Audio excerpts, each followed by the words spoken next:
তো হ্যালো বন্ধুরা, আজকে আবার একটা নতুন ব্লগ নিয়ে চলে এসেছি। তো আজকে শ্বশুরবাড়ি এসেছি। শ্বশুরের জন্মদিন ছিল 9 তারিখে। তো আজকে যেহেতু আমরা এসেছি, তো এই আজকে কেকটা কাটা হচ্ছে। বাপি কই, কেকটা কাটো।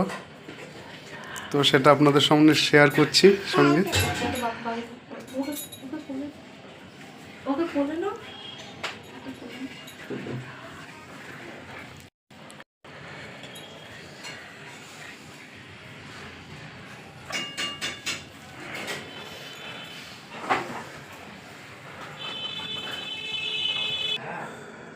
তো বন্ধুরা, কেক কাটার পর্ব শেষ করে এখন খেতে বসেছি আজকের লাঞ্চে।